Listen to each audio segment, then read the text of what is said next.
Coming up on Mountain News this morning, a Harlan County community deals with the loss of 2 young toddlers. We'll have more on that story.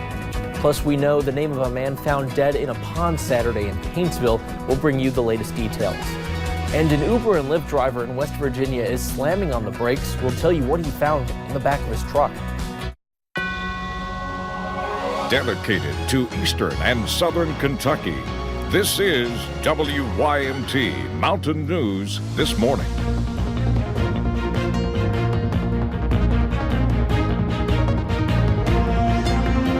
Good morning and happy Tuesday to you. There's a lot of news to get to, but first let's check in with Brandon Robinson for a look at your forecast this morning. Brandon, good morning. Good morning, my friend, and things are fairly quiet once again today, so that's some good news, and we're going to see that trend for most of the day, even into the nighttime hours, but you're going to notice those clouds gradually increase throughout the day, and some scattered shower chances will pick up probably after dark tonight. Let's take a look at the cameras. Start at US 119, US 23 over at Jenkins, and things pretty quiet there in the last couple of hours. Not too much going on. We go over to UVA Wise, and again, nice clear night over there. Just a few high clouds this morning. You can see that on the satellite and radar. Last 6 hours, pretty quiet there. Temperatures in the 40s and 50s. 40s in those valleys, 50s on those ridge tops. Out the door forecast, we are heading toward 81 at least today. Some spots may get into the mid 80s, but again, it should be a very nice and warm day. So get out there and enjoy it. I'll have the rest of the forecast coming up here in just a few minutes. Connor.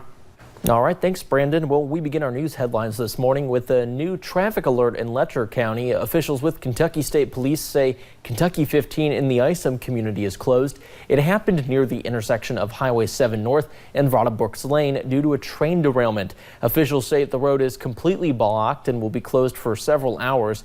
No injuries were reported. We'll keep you updated here on air and online at WYMT.com. And in Harlan County, a community is dealing with the loss of 2 young toddlers, the parents fighting for their lives as they're treated for severe burns. We're now hearing from neighbors who saw the home burst into flames and ran to help. WYMT's Justin Case went to the Tots community, where it took about 7 hours for investigators to finally enter the home and make that heartbreaking discovery. Just after 11 Monday morning, Sean Crow, who works nights, was about to take a nap when he heard something concerning. I heard some cracking sound. I just turned around, I seen flames in the window, and I was hoping that they were not home. So I immediately dialed 911 my cell phone, and as soon as I got on the phone with them, I seen the front door fling open and flames come out. He come running out with his hair on fire. Crow says the woman inside came tumbling out shortly after, also covered in severe burns. Other neighbors ran to help but found it difficult to do so when the woman began asking about her children. She just kept saying to me, "Dana, don't leave me, don't leave me." I said, "I'm not going to." And then she wanted me to go get her babies. And I said, "No, I got to stay here with you." I said, "Some woman's got your babies up her." I couldn't tell her. Ain't no way. Neighbors say they heard explosions coming from the home. One neighbor says the family was living off the grid and used propane tanks as an energy source. Police still cannot confirm how the fire began. It was such heartbreaking, and just I felt helpless, but I felt like I'd done all that I could, but it was a rough day. The man and woman have been airlifted twice, eventually landing at a burn unit in Georgia. Police say they both have life-threatening injuries after being so badly burned. I'm just praying for them, recovery, physically and mentally after this, and that's all I can say, It's been bad for the whole community. We do not yet know if the parents have been notified of their children's death. We are told an arson investigator from Kentucky State Police will be at the home to determine how the fire started. Officials say the children's bodies will be sent to Frankfort for autopsies. You can read the story over on WYMT.com or download the free WYMT mobile app. We are still working to figure out exactly what happened when a construction worker hit a flagger here in Perry County. Officials have not released any new information. The woman was working near the gas station at the intersection of the Hazard Bypass and Highway 15. Police tell us a co-worker in a pickup truck hit the woman. Now, we don't know her condition or name at this time. And we do know the name of a man found dead in a pond Saturday. The coroner says it was 29-year-old Herbert Bell Evans who died. Officials say golfers at the Paintsville Golf Course found him in a pond. Right now, there's no official cause of death. And officials gave the all clear after a bomb threat towards a Knox County elementary school. It all happened at the G.R. Hampton Elementary School around 6 p.m. School officials tell us a prisoner at the Knox County Detention Center claimed he had a friend plant a bomb on school property. Police immediately began searching the area and gave the all clear 2 hours later. And the inmate, 31-year-old Aaron Gallagher, is now charged with second-degree terroristic threatening. He remains at the Knox County Detention Center. And a former Estill County teacher faces new charges for allegedly hitting and injuring a young girl. Police say Sherry Murphy forced the child to lie about the attack. Murphy is already being investigated for trying to hide messages between a student and a man she was in a relationship with. Police say that man, Torstein Torstensson, sent sexual messages to the student. They say Murphy knew about the messages but did not report them. And 2 daycare workers in Wayne County face charges for abusing a child. Diana Myers is charged with criminal abuse of a child. A second worker, Tasha Cox, is charged with not reporting the incident. Police say surveillance video shows the abuse. They found out about it on Friday. Both Cox and Myers are being held in the Wayne County Detention Center. And a woman in California could face animal cruelty charges for reportedly dumping newborn puppies near a trash bin. Officials say Deborah Caldwell was arrested near her home in Coachella Monday night. 38 dogs were found on her property. They have been placed in a shelter. The puppies are now safe and in the care of an animal rescue group. And an Uber and Lyft driver in Huntington is slamming on the brakes, not taking any new riders after he says his daughter came in contact with a needle left in the back of his truck. With about 25 rides given on a busy day, he says it was nearly impossible to pinpoint who left the needle, but because of the situation, his days of driving are over.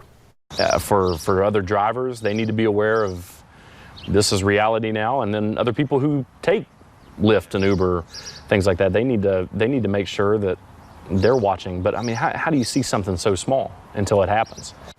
As scary as that is, the good news is doctors say the children should be fine, but are advising they're closely monitored. They say the needle probably had dead bacteria on it, therefore it should pose no significant risk. And there are new developments this morning in the bombings in Sri Lanka. The death toll continues to climb and is now about 300. Authorities have also arrested at least 40 people in connection to the attacks, which were carried out by suicide bombers on Sunday and Monday. The country is now in a state of emergency. Secretary of State Mike Pompeo confirmed several Americans were killed in the attacks. It's heartbreaking that a country which has strived so hard for peace in recent years has been targeted by these terrorists. The U.S. State Department has urged the greater caution if traveling to Sri Lanka. Today will be a national day of mourning in the country. And Kentucky transportation officials say it is the next step in a project 19 years in the making. A 6-lane expansion that officials say will not only expand Interstate 75, but also make it safer for the 53,000 people that drive on it every day. WYMT's Hannah Reynolds has more from Laurel County. In 2000, temporary barrier walls were put up in Laurel County. Because we thought that the next section of I-75 widening would come the very next year. The temporary barrier walls will soon come down. We are extremely excited about this project. We've been waiting a long time for the I-75 widening to come back to Laurel County. 19 years to be exact. But they finally have the green light to start within the next week. And local business owners experiencing the growing pains say their livelihood is impacted by those 53,000 motorists who drive I-75 every day, who get bottlenecked in the Laurel County area. Anytime that people have to sit in traffic, then they don't want to stop and get off the exits and shop. Business owners anxiously await the day the construction is done, saying the 6-lane widening will hopefully draw more tourism. There's more traffic. Hopefully there'll be more people getting off the exits, shopping with our local vendors, and that's always a good thing. A light at the end of the tunnel, bringing expansion to the London area. In Laurel County, Hannah Reynolds, WYMT Mountain News. Officials say the project costs around $53.5 million and is expected to be completed by June of 2021. And we have another traffic alert to pass along to you. Starting today, there will be a change on the Mountain Parkway going east from Wolfe County into Morgan County. Officials tell us eastbound drivers will go past the Lee City exit and onto the new eastbound lanes. They'll stay on those 2 lanes for about 2 miles before going on to an older section of the Mountain Parkway.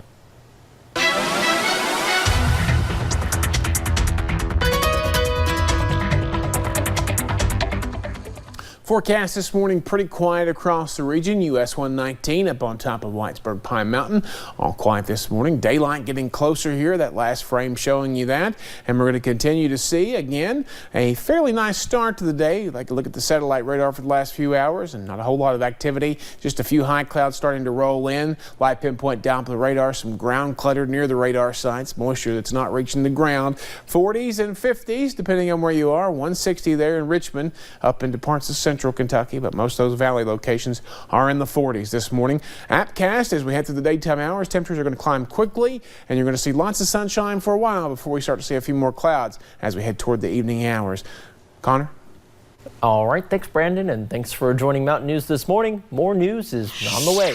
Coming up, we'll tell you about one Eastern Kentucky woman whose dedication for the arts spreads to the classroom.